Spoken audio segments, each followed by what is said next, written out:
You guys have probably heard about this before. It was a young man who, he wanted to make a lot of money, and so he went to this guru, right? And he told the guru, I want to be on the same level you on. And so the guru said, if you want to be on the same level I'm on, I'll meet you tomorrow at the beach at 4 a.m. He liked the beach. I said, I want to make money. I don't want to swim. Guru said, if you want to make money, I'll meet you tomorrow, 4 a.m. So the young man got there at 4 a.m. He all ready to rock and roll, got on the suit. He should have wore shorts. The old man grabs his hand and said, how bad do you want to be successful? He said, real bad. He said, walk on out in the water. So he walks out into the water. Watch this. When he walks out into the water, it goes waist deep. So he like, this guy crazy. Adrian, he like, I want to make money. He got me out here swimming. I didn't ask to be a lifeguard. I want to make money. He got me in. So he said, come out a little further. Walked out a little further. Then he had it right around this area, the shoulder area. So this old man crazy. He making money, but he crazy. He said, come on out a little further. He came out a little further. It was right at his mouth. My man like, I'm about to go back in here. This God is mine.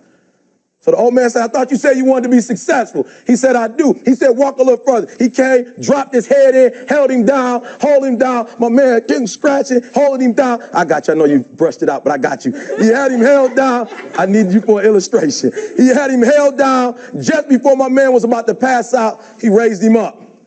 He said, I got a question for you. Somebody answer the question for me. He said, when you were underwater, what did you want to do? Lee, I'm looking for a different word, though, than lip. What's that word? He said, I wanted to breathe. He told the guy, he said, when you want to succeed as bad as you want to breathe, then you'll be successful.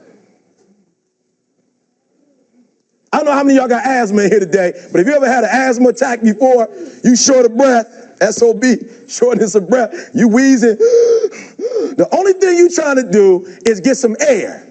Exactly because I had to come exactly because I might make a fool of myself. Now, what am I talking about? Here it is. I found that nothing in life is worthwhile unless you take risks. Nothing. Nelson Mandela said, there is no passion to be found playing small and settling for a life that's less than the one you're capable of living. Now, I'm sure in your experiences in school and applying to college and picking your major and deciding what you want to do with life, I'm sure people have told you to make sure you have something to fall back on. Make sure you got something to fall back on, honey. But I never understood that concept, having something to fall back on. If I'm going to fall, I don't want to fall back on anything except my faith. I want to fall forward. I figure at least this way I'll see what I'm going to hit. Fall forward. This is what I mean. Reggie Jackson struck out 2,600 times in his career, the most in the history of baseball. But you don't hear about the strikeouts. People remember the home runs. Fall forward. Thomas Edison conducted 1,000 failed experiments. Did you know that? I didn't know that. Because the 1,001st was the light bulb. Fall forward.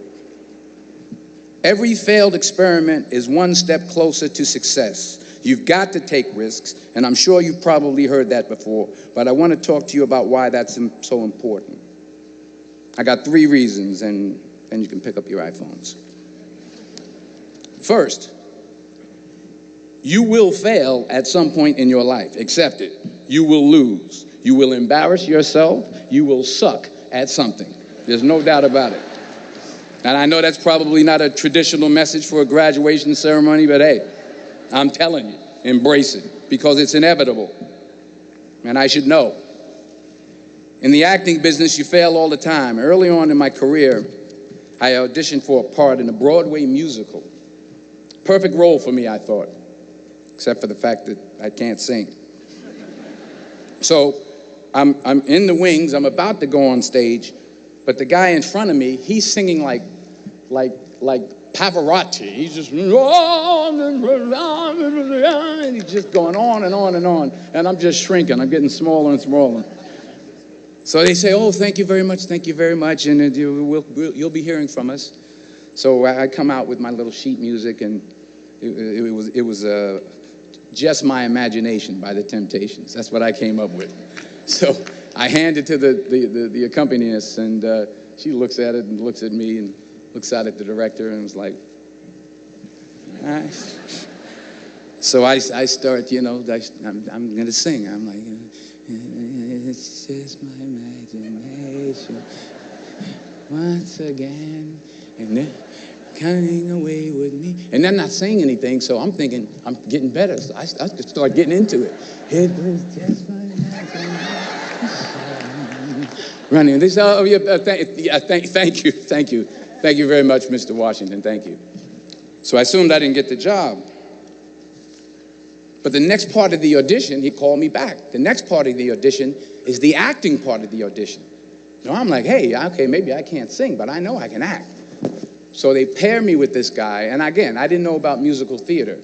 And musical theater is big, so they can reach everyone all the way in the back of the stadium. And I'm more from a realistic, naturalistic kind of acting where you actually talk to the person next to you. So I don't know what my line was. My line was, well, hand me the cup. And his line was, well, I will hand you the cup, my dear. The cup will be there to be handed to you. And I said, oh, okay. Well, should I give you the cup back? Oh, yes, you should give it back to me because you know that is my cup and it should be given back to me. I didn't get the job. But here's the thing. I didn't quit. I didn't fall back. I walked out of there to prepare for the next audition and the next audition and the next audition. I prayed. I prayed and I prayed. But I continued to fail and fail and fail. But it didn't matter because you know what? There's an old saying, you hang around the barbershop long enough, sooner or later you're going to get a haircut. And when you get to the point where all you want to do is be successful as bad as you want to breathe, then you'll be successful. And I'm here to tell you, number one, that most of you say you want to be successful, but you don't want it bad. You just kind of want it. You don't want it badder than you want to party. You don't want it as much as you want to be cool. Most of you don't want success as much as you want to sleep. Some of you love sleep more than you love success. And I'm here to tell you today, if you're going to be successful, you've got to be willing to give up sleep. You got to be willing to work off for 3 hours of sleep, 2 hours. If you really want to be successful, some days you're going to have to stay up 3 days in a row. Because if you go to sleep, you might miss the opportunity to be successful. That's how bad you got to want it. You got to go days without, listen to me, you got to want to be successful so bad that you forget to eat. And you grew up good and wonderful.